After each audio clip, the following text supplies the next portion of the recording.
In every life, a little rain must fall. There is always hope, even when you experience a downpour. I'd like to tell you a little bit about a part of my life, starting back in early 2000.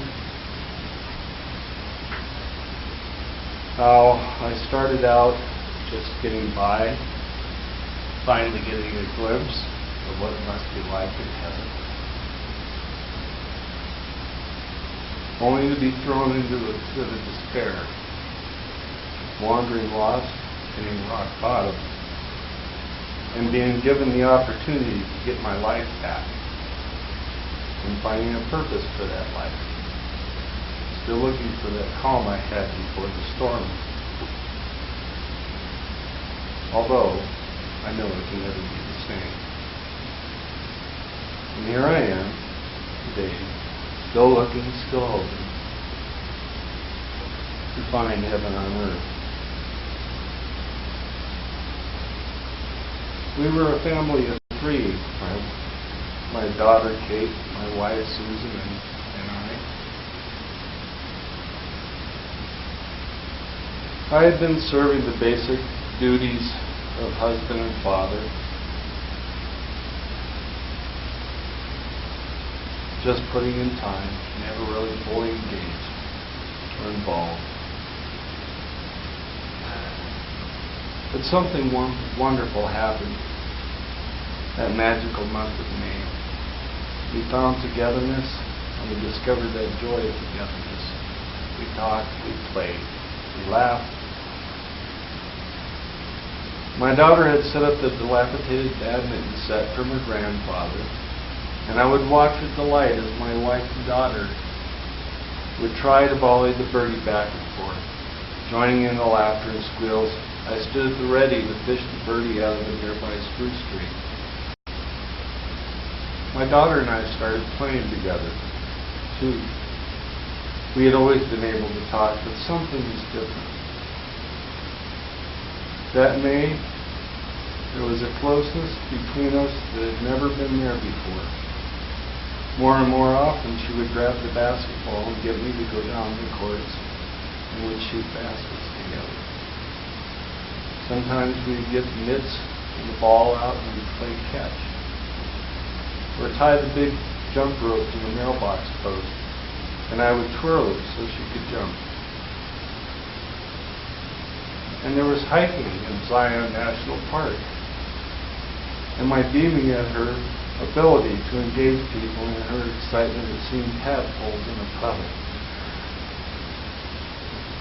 Or rock climbers scaling the cliffs. So there we were, finally, a family running on all cylinders. But that ended in an instant in a terrible car accident that took our precious 11-year-old daughter's life. I was devastated physically, mentally, and emotionally. And it almost destroyed my life, destroyed my relationship with my wife, and almost took my life. Crushed by guilt and blaming myself totally and utterly, I struggled back to work. It proved to be too difficult.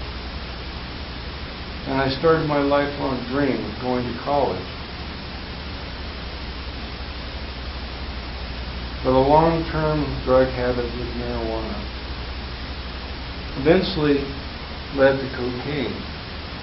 And the cocaine numbed my guilt like nothing I'd ever had before. I became an addict, and overnight became a liar, cheat, and thief. Something I never thought I'd be. Fortunately, I got myself into treatment and found redemption in sobriety. I found myself able to continue school and return to my wife, working hard to earn back her trust every day. I find that the one thing lacking now is my sense of humor, which has always served me well in the past, and taking life too seriously.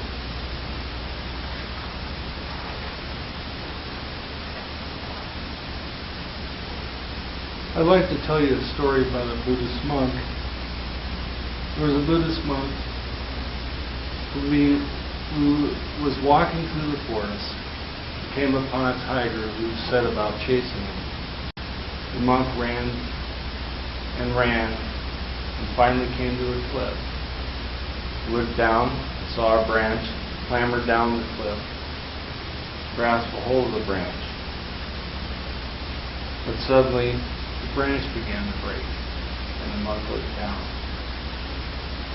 And he saw below him a hungry bear. The monk was at a loss of what to do. Just then he looked to the side, and saw a strawberry growing. He reached out and plucked it and put it in his mouth. And it was the sweetest strawberry he ever tasted. My strawberry will be being able to tell jokes and use humor to make life not just bearable, but a joy. And not just for myself alone, but for everyone in need. I know the strawberry is right under my nose. And I know that if I keep my eyes open, I will see it. When I reach out and take it, it will be the sweetest strawberry I ever tasted.